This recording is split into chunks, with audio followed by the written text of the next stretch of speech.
Hola, buenas tardes. Vamos a comenzar nuestro espacio abierto de aprendizaje de la semana 3, de la sexta clase, y vamos a acomodarnos los audífonos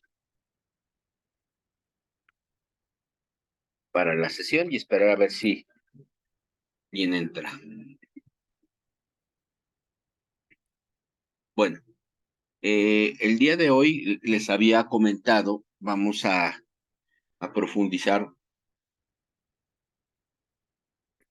un poco más en las actividades que van a hacer. Les había comentado que vamos a hacer un protocolo o un proyecto de investigación, que es un paso previo al desarrollo del estudio o desarrollo de la investigación, perdón, y que es muy importante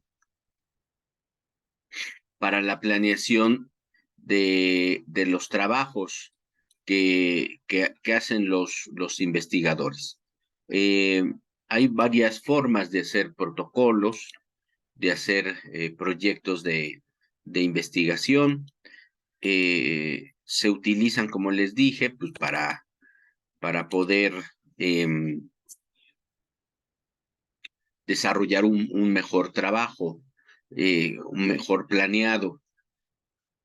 Y aquí se habla mucho, por ejemplo, en esta unidad, no sé si ya revisaron los materiales. Nosotros revisamos uno, el de tema, problema e hipótesis. Vamos a revisar este de metodología de la investigación, que me parece que es muy interesante. Déjenme compartirlo.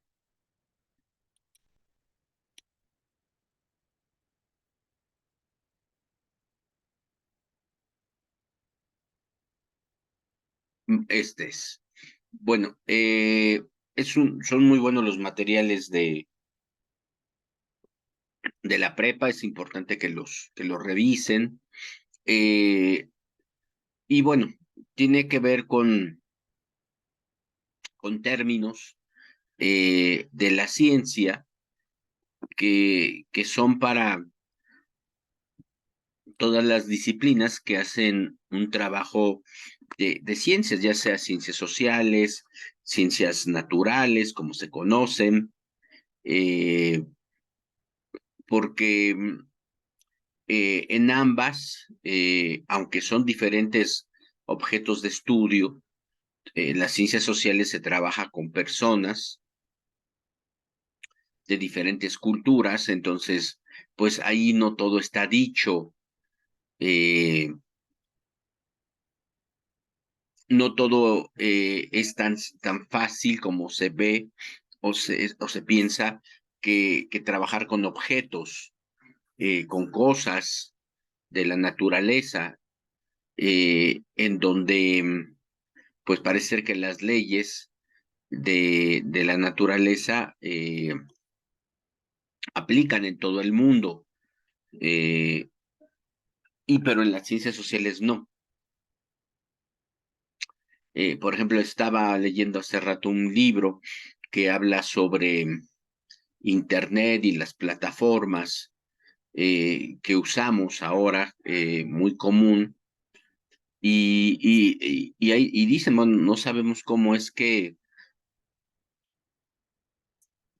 las personas de la noche a la mañana, pues se volcaron hacia determinadas plataformas, por ejemplo, TikTok, ¿no? Eh, o sea, son grandes incógnitas. ¿Cuál fue el móvil o cuál fue el interés o la intención de que sucediera esto? Hay acercamientos, hay hipótesis en donde nos dicen por qué pasan estos fenómenos, pero si hay algo se debate ahorita del pensamiento científico son las verdades absolutas. Pues sobre todo les digo en campos de las ciencias sociales, ciencias humanidades. En las ciencias físicas pareciera ser naturales que todo está un poco más claro, pero bueno, ni así tampoco, ¿no? Así, ni así tampoco se puede entender. Bueno, buenas tardes, Fabián y Susana, buenas tardes. Entonces, aquí la palabra metodología significa ciencia que estudia el método. También hace referencia a los pasos y procedimientos, sobre todo estos, los pasos y los procedimientos que se siguen para indagar acerca de un tema. La metodología de investigación es la disciplina que produce, define y sistematiza las técnicas, los métodos, los procedimientos que se aplican durante el desarrollo de una investigación con el fin de producir conocimiento. Un conocimiento que sea aplicable, que sea verdadero, que se pueda reproducir, que tenga elementos para verse como válido, ¿sale? Esa es como la idea de la metodología de la investigación. Las principales características de la metodología de la investigación es un procedimiento que permite el avance científico. Para ello, primero se recogen nuevos conocimientos de fuentes primarias, las cuales se comprueban y se verifican posteriormente.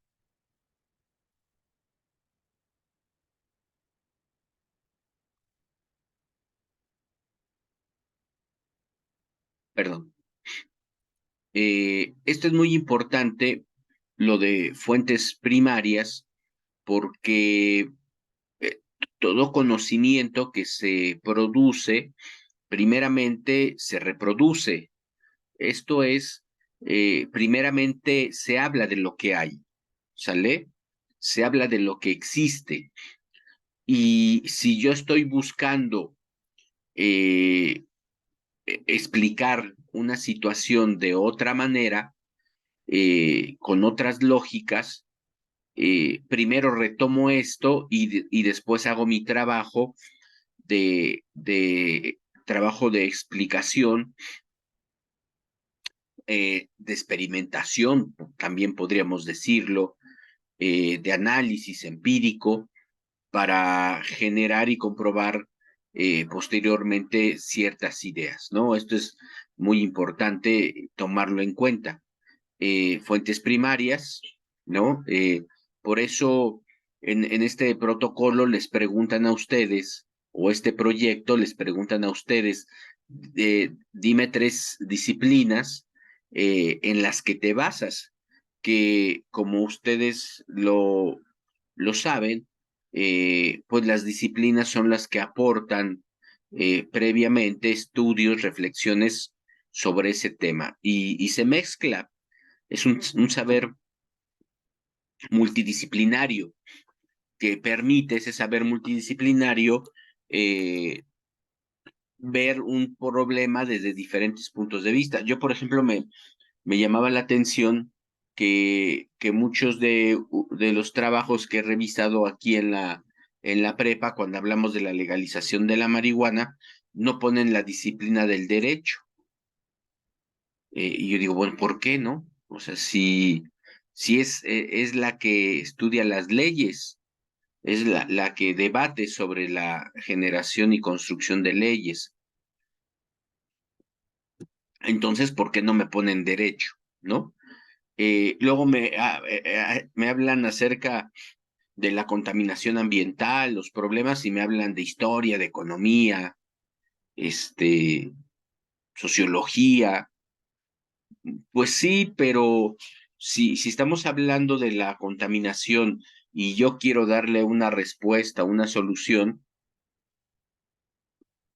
pues no va a ser eh, el derecho el que me va a ayudar a solucionarlo, no solamente con la aplicación de leyes o la historia, sino necesito yo disciplinas, ingenierías que me estén aportando elementos para la solución de problemas como la contaminación.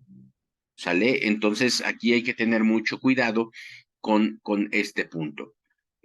Para descubrir principios generales a partir de procedimientos como el muestreo, para hacer inferencias sobre la totalidad o el conjunto de la población.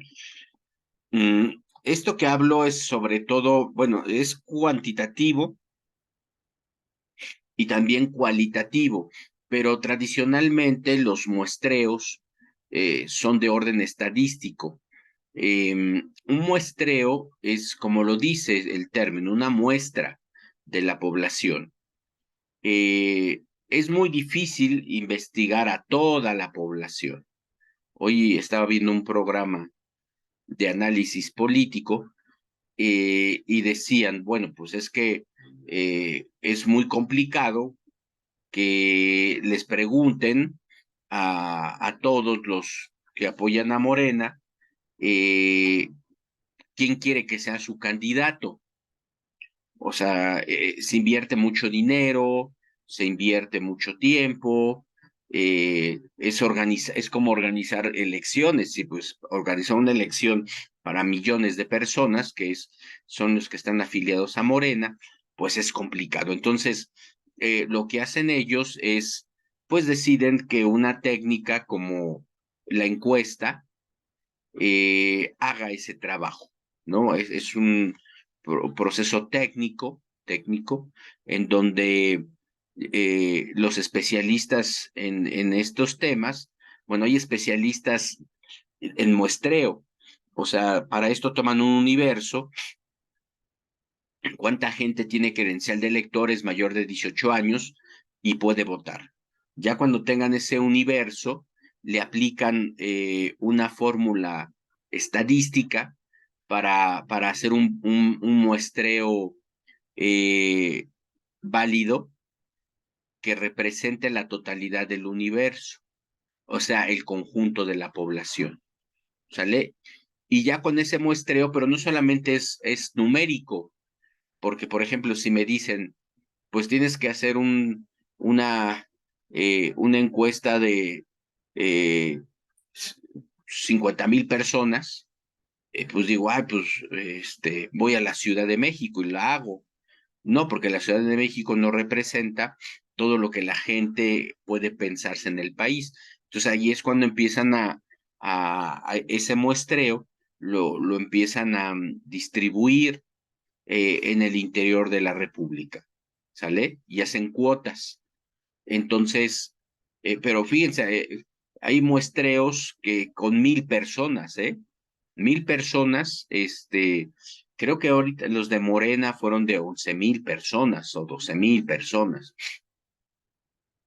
que representaron el millón, los millones de electores, ¿no? Por ejemplo, yo apoyo a Claudia Sheinbaum y mucha de mi familia lo apoya y ganó, ¿no? O sea, como era de esperarse. Entonces, y no solamente fue una casa que hace encuestas la que pronosticó ese triunfo, fueron alrededor de 10. Se utilizaron 5 o 6 por el partido y todas, ajá, con diferentes márgenes muy pequeños de diferencia, eh, señalaban. Por ejemplo, se armó una pequeña polémica porque, por ejemplo, el tercer lugar mmm, de las 5 encuestas, 3 se la daban a Dan Augusto y 2 se la daban a Noroña, Fernando Noroña. Pues solamente lo hubiéramos sabido si todo el resto de la población hubiera votado, si se hubiera hecho una votación, o lo que implica un censo, que es todos, bueno, una votación es un censo con respecto a que yo busco obtener el voto de todos los que pueden hacer esa acción de votar, ¿no? ¿Se acuerdan de los censos que hacen cada 10 años? Los censos implica ir con todos, o sea, a todas las casas de México y preguntar cuántas personas hay y otros temas, ¿sale? Esos son los censos, cuando es todos. Y las encuestas, cuando pues se hace un muestreo y se hace el estudio, ¿sale? Eso es muy importante que lo tomen en cuenta. Es un sistema en tanto que en sus partes deben estar coordinadas y relacionadas para conseguir los objetivos de la investigación. Ahorita hablamos de los objetivos de la investigación. Es lógica y objetiva porque plantea instrumentos que permiten un control crítico de la recolección de datos, así como el procedimiento, ¿no? Digamos que estas técnicas lo que se buscan es que sean objetivas. Eh, Son instrumentos, porque, bueno, se le llama instrumento a lo que registra información. Por ejemplo, el cuestionario es un registro de información, es un instrumento que recolecta datos y se procesan. Antes, fíjense cómo era, antes era por papel, cuadernitos o hojas. El encuestador iba pues diario, trabajar 8 horas diarias hasta levantar toda su muestra. Llegaba, terminaba su trabajo y donde estuviera tenía que ir a donde se encontraba la empresa que recoleccionaba la información. Entonces, hoja por hoja, las hojas tienen un registro, están numeradas, un folio, entonces empezaban, ¿no? A contar, pum, pum, pum, pum. Ahora todo se hace con un teléfono celular, se le carga un programa, ese programa tiene un cuestionario, eh, tú dentro de tu, vas contestando, vas ayudando a contestar, termina la encuesta y vámonos, se manda pues a una base de datos donde se procesa y realmente en menos de un minuto ya tienes los resultados. O en su caso, por ejemplo, hay otro método que ese no se recomienda, sino el que se recomienda es ir paso a paso, ir paso a paso, pero presencial, es el Forms. No te preocupes, Fabián, sí me he dado cuenta que tienes problemas, pero no te agobies, ¿vale?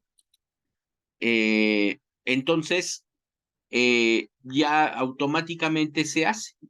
O sea, tú, no sé si han trabajado el Google Forms o el Microsoft Forms, que te permiten hacer cuestionarios y que ya sea que mandes la liga o mandes el código QR, eh, las personas la, checan el código QR, checan la liga y contestan desde su equipo, eh, y desde su equipo contestan y desde ahí se registran los datos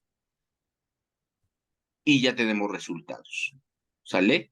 Entonces, es muy fácil ya hacer este tipo de trabajos cuantitativos. Ahora, hay otra forma de hacer trabajos de este tipo cuantitativos que no tienen la exactitud de una encuesta. Acuérdense, la encuesta siempre va a llevar un muestreo, como lo dice aquí, un muestreo eh, que es un conjunto de la población, que son los sondeos. Los sondeos no tienen una muestra estadística como la encuesta. Entonces, lo que tú haces es nada más a los que la quieran contestar. O sea, sí tienes un perfil de informantes, eh, claro que sí lo tienes, jóvenes de 22 a 25 años, por ejemplo, ¿no? Hombres y mujeres. Entonces yo quiero que me contesten, por ejemplo, mis alumnos de La Salle les gusta mucho el fútbol, por ejemplo, algunos, y entonces, a ver, todos los que le van al Real Madrid, pero nada más tienen que ser los que les van al Real Madrid los que tienen que contestar este ejercicio de sondeo, ¿no? Se consiguen 100 chicos, chicas que le van al Real Madrid y contestan el cuestionario.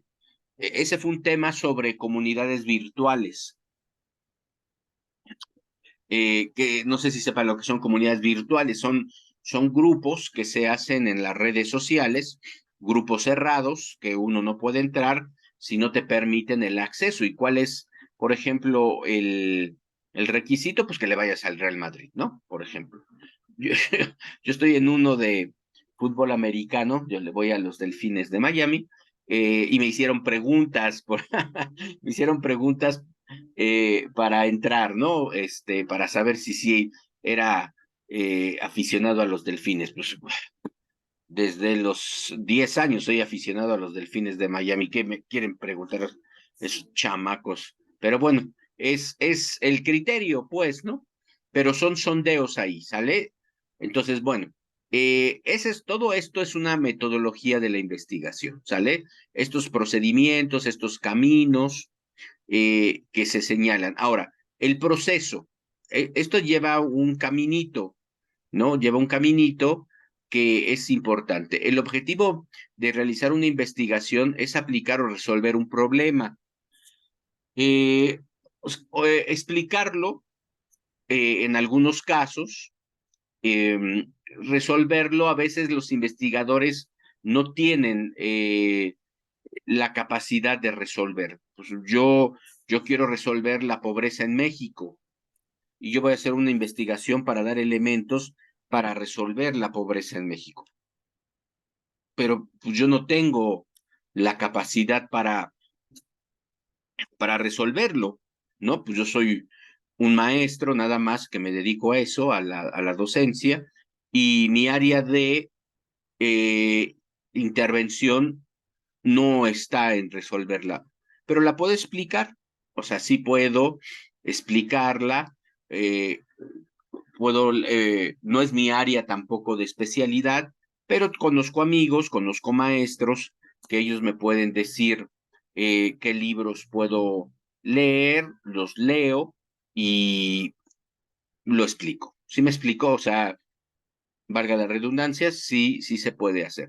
Ahora, por ejemplo, si yo digo que, por ejemplo, a nivel presencial estoy viendo mucha distracción de los alumnos en el aula.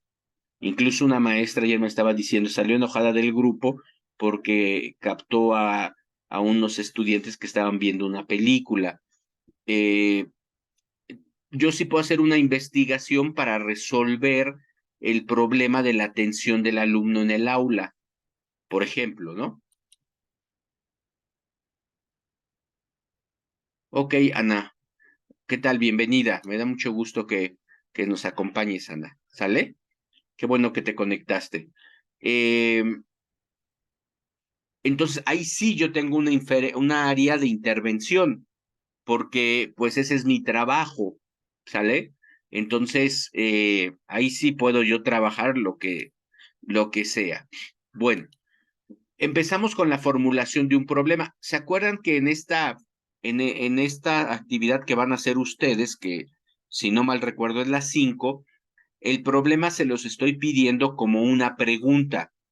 Eh, Ana, te pediría que vieras la clase pasada, la del miércoles, la liga para que la veas, está igual en el mismo espacio, pizarra, porque ahí les planteo que un problema es una pregunta, ¿sale? Eh, ¿Por qué los estudiantes de la Universidad La Salle se distraen a la hora de tomar clases?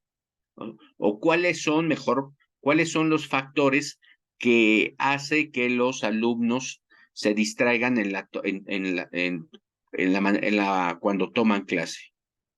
O qué cambios pedagógicos tiene que hacer el maestro para que los alumnos no se distraigan. Bueno, es ponerlos a trabajar, chicos. O sea, es ponerlos a trabajar, eh, pero pues, obviamente cuando un maestro pone a trabajar a un alumno, también él trabaja, ¿no? Entonces nos llenamos, cada día tenemos que estar calificando, entonces se convierte en una situación muy complicada porque eh, no es fácil.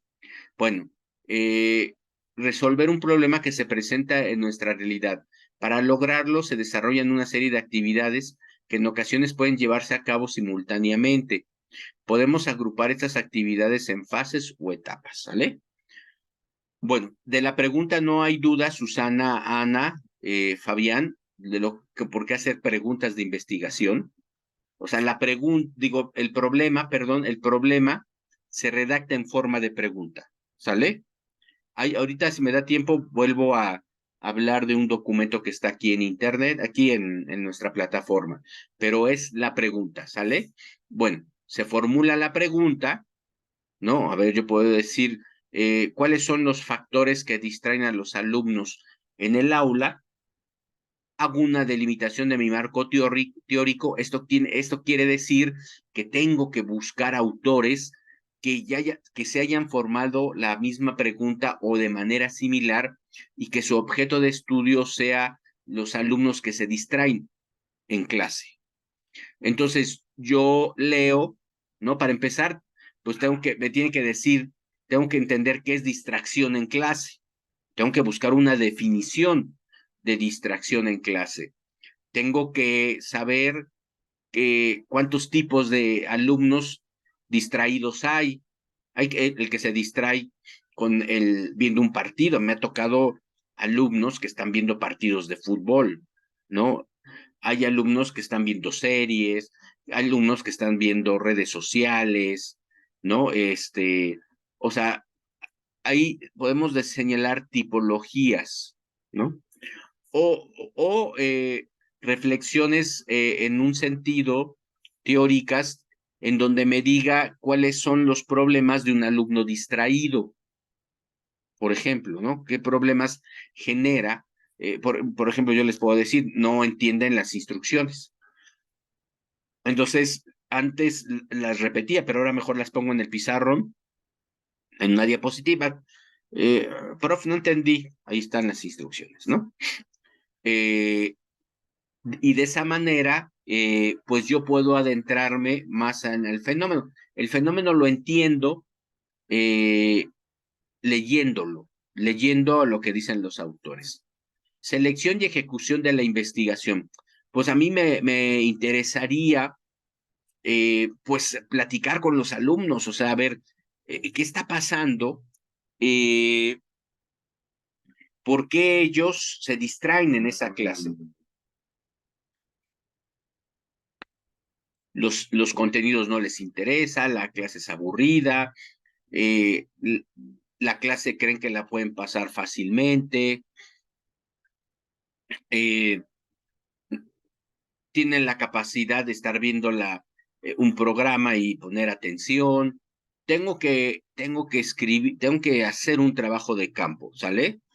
Que puede ser mediante encuestas, como les había dicho hace rato, o sondeos, o puede ser más bien de corte cualitativo, que sea preguntas abiertas, que no se, en que en el informe que hago, que es la otra parte, no se hace mediante gráficas, ¿no?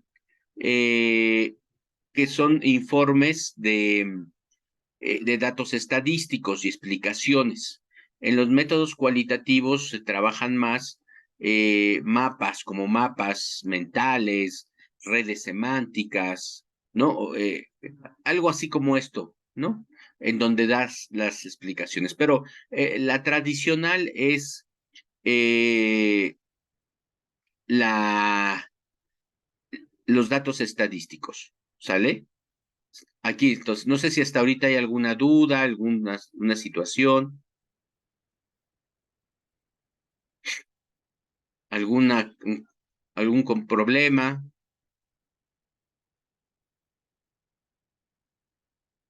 Bueno, formulación del problema de investigación. Aquí vamos a ver otra vez. En esta etapa se establece qué se va a investigar y algunos parámetros de cómo se podría realizar la investigación. Las actividades que se plantean en esa etapa son definir el tema, ¿no? Consiste en seleccionar un fenómeno de un área de conocimiento, por ejemplo, la contaminación de los lagos en la Ciudad de México como un objeto de estudio de ecología. Bueno, tenemos aquí en la Ciudad de México, bueno, no tanto en la Ciudad de México, más bien en la zona conurbada, ¿no? Lo que es el lago de Texcoco, en este sexenio se limpió. Fue un proyecto muy interesante, no sé si lo conozcan, eh, de, en lugar de querer hacer un aeropuerto ahí, se hizo un gran parque ecológico, muy interesante, ¿no? Eh, Plantear un problema. Uno de los objetivos de realizar una investigación es resolver un problema a partir de la generación de conocimientos que lo explique y proponga soluciones. La base para formular tal problema es el conocimiento científico previo y se puede expresar en forma de pregunta. Como yo les decía, ¿sale? Forma de pregunta. Se puede hacer un párrafo en donde se haga una reflexión, ¿no? Desde la pandemia, por ejemplo, fíjense, lo voy a pensar yo en voz alta. Después de regresar de la pandemia a las aulas, eh, se ha notado que los estudiantes ponen menos atención en sus clases y hacen multitareas en el espacio de clase. Antes, por ejemplo, se hacían tareas de otras clases, pero ahora está la distracción más en redes sociales. Entonces, por tal motivo, se desea investigar los motivos por los cuales los alumnos están más distraídos y ponen poca atención en clase, ¿no? Ahí está un planteamiento, ¿sale? Y puedo hacer luego la pregunta. La justificación.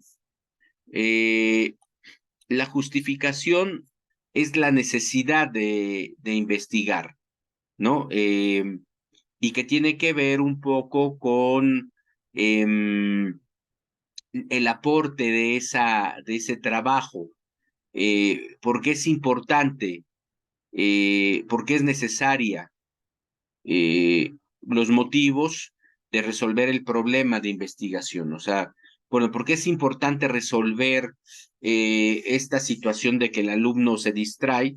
Bueno, porque al final no se está cumpliendo la función de la universidad, que es la enseñanza y el aprendizaje de los alumnos, ¿no? No se está cumpliendo con una ética de los alumnos, no se está cumpliendo con un compromiso, su formación puede verse como inconclusa, no se están cumpliendo ciertos parámetros para distinguir a una universidad de calidad, qué sé yo, ¿no? Yo puedo señalar, bueno, la maestra que les digo, que es una querida amiga mía de muchos años, me dijo al final, esto no motiva. Y la entiendo porque, pues, los dos somos maestros ya de muchos años, ya llevamos más de 20 años en esa institución. eh, entonces, pues, créanme, ustedes porque están jóvenes, pero ya a una cierta edad, por eso las jubilaciones son a nuestra edad, después de 55 años, 60, porque también uno ya está cansado, ¿no? Ya uno ya no tiene la fuerza o el ánimo de los chicos de maestros de 30, 40 años. Entonces, eh, pero como nuestro sistema de jubilación pues no es muy bueno, yo si me jubilo ahorita saldría, yo creo que me darían 2,000 pesos al mes. Imagínense con 2,000 pesos al mes, ¿qué puedo hacer, no? Entonces, pues ni modo, o sea, hay que seguirle trabajando. Entonces, pero pues sí, se necesita a los maestros tenerlos motivados, tenemos actualizados, etcétera, etcétera. Eso es en la justificación. Formular los objetivos. de la investigación.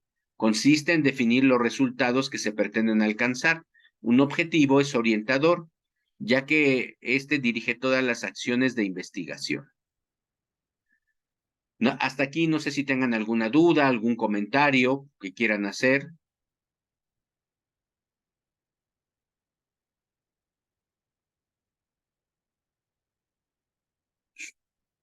Susana, Ana, Fabián,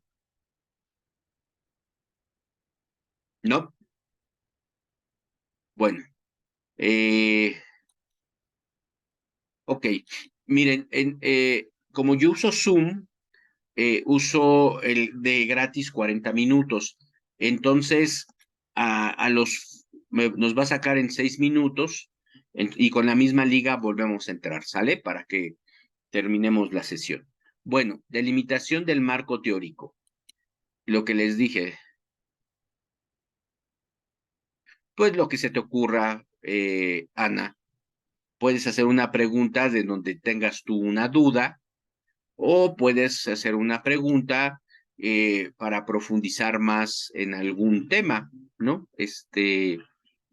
Cualquier pregunta que se haga es interesante. O sea, no hay preguntas, por más que uno pueda pensar, ay, ¿cómo voy a preguntar esto? ¿No?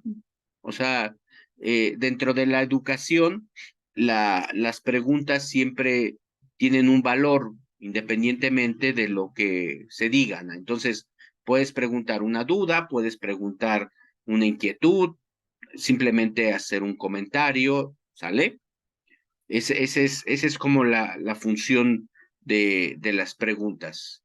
Por ejemplo, estaba leyendo una serie de epígrafes que son como ideas que dice la gente, pero son ideas muy valiosas y que se retoman para contextualizar, digámoslo así, un capítulo de un libro, que es lo que estaba leyendo hace rato, y decía eh, que en la CIA, en la CIA de Estados Unidos, en el manual de, para, los, para los agentes de la CIA, era pregunta todo por, o sea, incluso lo más simple, lo más ordinario, pregúntalo. O sea, porque a partir de eso, de lo más ordinario y de lo más simple, puede haber que sean, que ahí salgan las cosas que verdaderamente importan. No sé si me estoy dando a entender. Por eso el valor de la pregunta.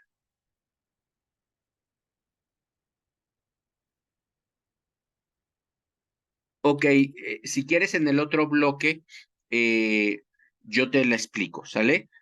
Las clases del miércoles, Ana, son para justo explicar las actividades, ¿sale? Por eso te decía que vieras las clases del miércoles, porque ahí explico las actividades así, pero a detalle. Y la clase del viernes la dedico a trabajar los puntos de los temas. ¿Sale, Ana? Entonces, si quieres, ahorita en la segunda parte, te explico rápidamente lo que hay que hacer de las dos actividades. Pero sí te invitaría a que vieras las clases del miércoles, por favor, ¿sale? Bueno, para el marco teórico es lo que yo les había dicho. Hay que delimitarlo. ¿Qué es delimitar? Pues que busques autores que hablen de ese tema. Marcos teóricos hay muchísimos en pedagogía, por ejemplo, en educación, muchísimos, pero yo necesito un marco teórico en donde se haya explicado lo que es y el porqué de las distracciones de los alumnos en clase. ¿Sí me explico? O sea, yo necesito específicamente marcos teóricos conceptuales que me hablen de eso, para yo poderlos leer y darme una idea y conocer más de ese tema. Porque yo, fíjense, yo lo observo, pero no lo conozco desde otras visiones. Y el marco teórico son otras visiones, son otras personas, otros autores que escriben sobre de eso. Y al escribir sobre de eso, me permiten a mí entender. Uno se maneja mucho, Susana, Ana y Fabián, por hipótesis. ¿Qué son hipótesis? Son supuestos. Ajá, yo creo que uno afirma. Yo creo que los alumnos se distraen en clase porque creen que todavía están en su casa tomando clases virtuales, ¿no? O yo creo que aprendieron a tomar clases bajo una modalidad eh, y no se les ha quitado esa costumbre. Miren, yo trabajo también en la Universidad Iberoamericana. En la Universidad Iberoamericana, pues la mayoría de los chicos son gente rica.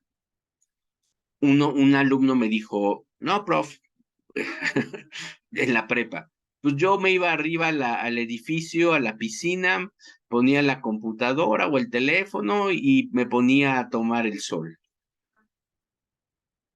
Y yo le digo, ¿así tomabas clase? Sí, así tomaba clase.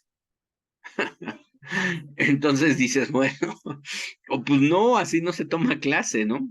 Así no se toma una clase. Pero era una manera en que los alumnos se metían, se adentraban a una clase desde su casa. O sea, aquí se manejaron muchas cuestiones. Es como ahorita ustedes están en su casa o en su trabajo y es muy complicado porque pues la casa no es un espacio para estudiar de esta manera, de tomar clase. Es para hacer tareas, pero no para estudiar. Bueno, miren, me voy a salir y porque esto ya me va a sacar. Entonces, con la misma liga los espero en un minuto, ¿sale? Ahí los veo, ahorita los veo en un minuto. Chao.